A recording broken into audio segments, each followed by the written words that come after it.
Pernah kepikiran nggak? Di selatan Pulau Jawa ada jurang super panjang di dasar laut. Bukan bekas naga jatuh, tapi hasil tabrakan bumi selama jutaan tahun. Palung Jawa ini dalamnya bisa bikin gunung kelihatan pendek. Kalau kamu jatuh ke sini, sinyal HP hilang sebelum bilang tolong.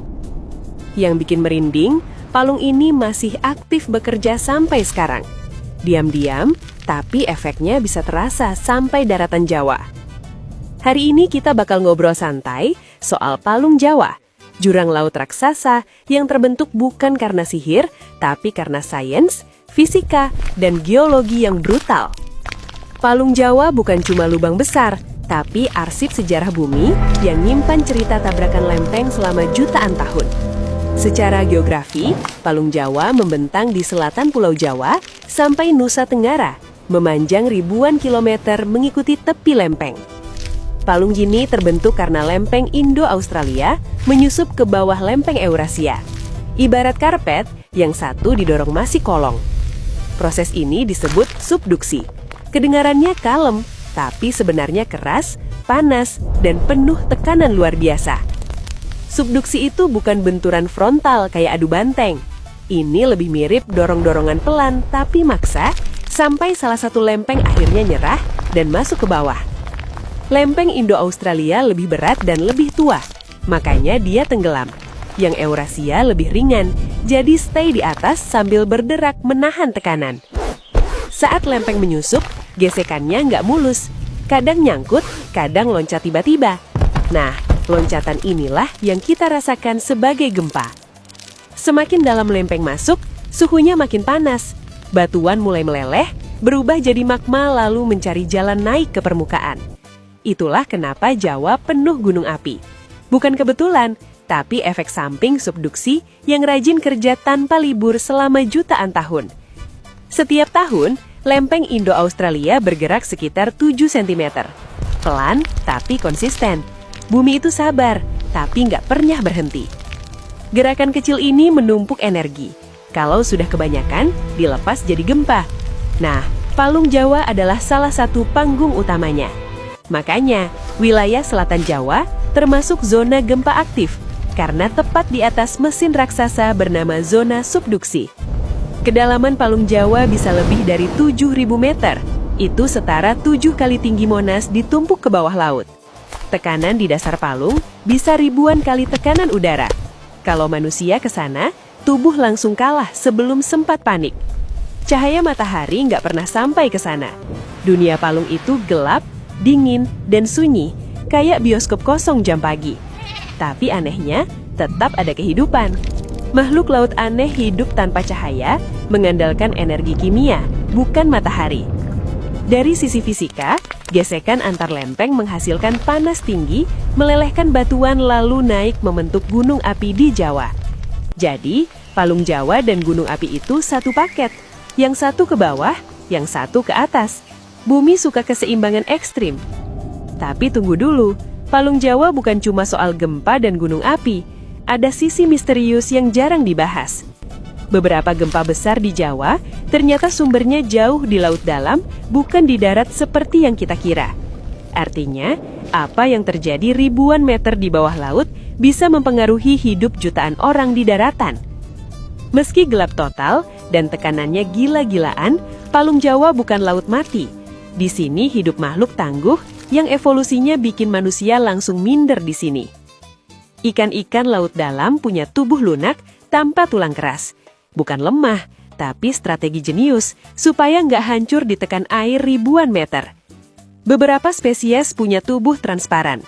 Bukan biar estetik, tapi biar susah kelihatan predator di dunia gelap tanpa cahaya. Ada juga makhluk yang punya lampu alami di tubuhnya. Lampu ini dipakai buat nyari makan, komunikasi, atau nipu mangsa. Karena nggak ada matahari, rantai makanan di sini nggak pakai fotosintesis.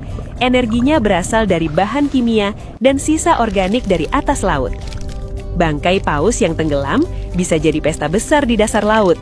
Satu tubuh raksasa bisa menghidupi komunitas makhluk selama puluhan tahun. Bakteri ekstrim hidup di sekitar retakan bumi, mengolah zat kimia beracun jadi energi. Tanpa mereka, ekosistem palung nggak akan jalan. Uniknya, banyak biota palung bergerak super lambat. Di dunia minim makanan, hemat energi itu hukum utama. Ilmuwan masih menemukan spesies baru dari laut dalam. Artinya, palung Jawa mungkin masih menyimpan makhluk yang belum pernah kita lihat.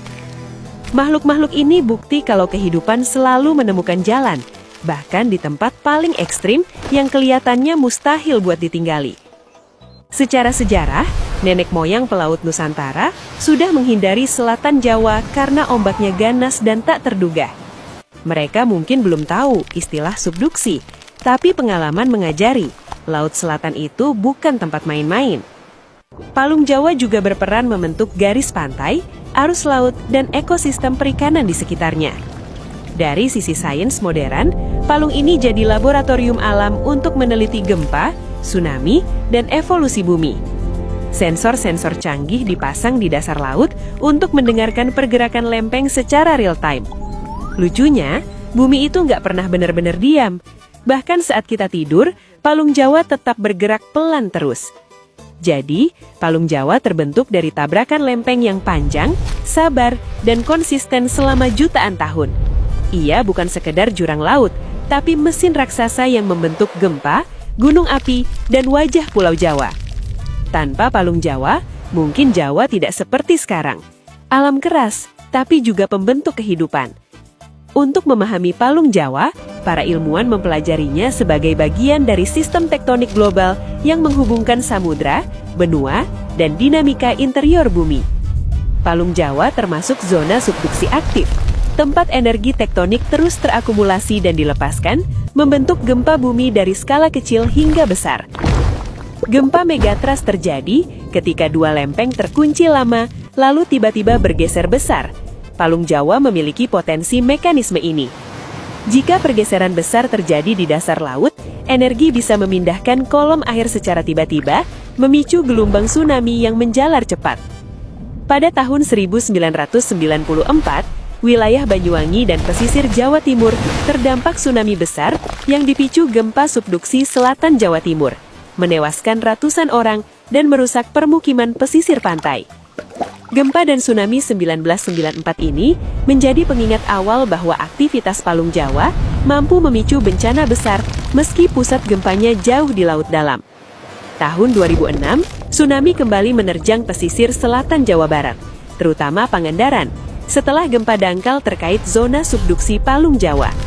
Peristiwa 2006 menewaskan lebih dari 600 orang, merusak rumah, penginapan, dan mengubah kawasan wisata menjadi zona bencana dalam hitungan menit. Gempa Tasikmalaya 2009 juga berkaitan dengan aktivitas subduksi selatan Jawa Barat, menyebabkan kerusakan luas dan longsor di wilayah Jawa Barat. Tahun 2011, gempa selatan Malang memicu tsunami kecil di pesisir Jawa Timur, menunjukkan bahwa aktivitas palung Jawa masih terus berlangsung. Beberapa tsunami dari palung Jawa tergolong tsunami gempa lambat. Gelombangnya datang tanpa guncangan besar yang jelas di daratan. Kondisi ini membuat masyarakat pesisir sering tidak sadar bahaya hingga air laut tiba-tiba naik secara tidak wajar. Dampak tidak hanya berupa korban jiwa, tetapi juga perubahan garis pantai, rusaknya ekosistem, dan trauma sosial yang bertahan bertahun-tahun. Rangkaian peristiwa ini menegaskan bahwa palung Jawa bukan fenomena jauh di dasar laut, melainkan sistem aktif yang dampaknya nyata di daratan. Inilah alasan wilayah selatan Jawa selalu masuk dalam peta risiko tsunami, meski peristiwa besar jarang terjadi dalam satu generasi. Dari sisi geologi, subduksi di palung Jawa mendaur ulang kerak samudra, membawa material permukaan kembali ke mantel. Proses ini menjaga keseimbangan planet, mencegah kerak bumi menumpuk berlebihan selama ratusan juta tahun sejarah geologi. Material yang meleleh di mantel kemudian naik sebagai magma, membentuk busur gunung api yang membentang sepanjang Pulau Jawa. Gunung api menyediakan tanah subur, mineral, dan sumber daya alam, menjadikan Jawa salah satu wilayah dengan kepadatan penduduk tertinggi di dunia. Dengan kata lain, bahaya dan berkah berasal dari sistem yang sama. Palung Jawa adalah sumber risiko sekaligus sumber kehidupan. Teknologi modern memungkinkan pemetaan dasar palung Jawa menggunakan sonar dan kendaraan bawah laut tanpa awak. Data kedalaman, Struktur batuan dan aktivitas seismik dikumpulkan untuk memahami perilaku subluksi secara lebih akurat. Namun, sebagian besar palung Jawa masih belum terpetakan secara detail, menjadikan salah satu wilayah laut paling misterius di Indonesia. Penelitian di palung tidak hanya penting bagi Indonesia, tetapi juga untuk pemahaman sistem gempa dunia secara keseluruhan. Tidak ada teknologi yang bisa menghentikan subduksi. Yang bisa dilakukan manusia hanyalah memahami dan beradaptasi. Pemahaman ilmiah mengubah rasa takut menjadi kesiapsiagaan, dan ketidaktahuan menjadi pengetahuan yang menyelamatkan. Palung Jawa bukan ancaman yang harus ditakuti, melainkan fenomena alam yang harus dihormati. Semakin kita memahami palung Jawa, semakin besar peluang kita hidup berdampingan dengan dinamika alam ini. Dari dasar laut terdalam, palung Jawa terus membentuk masa depan Pulau Jawa secara perlahan, namun pasti. Inilah palung Jawa, jejak tabrakan lempeng, arsip sejarah bumi, dan pengingat bahwa kita hidup di planet yang terus berevolusi.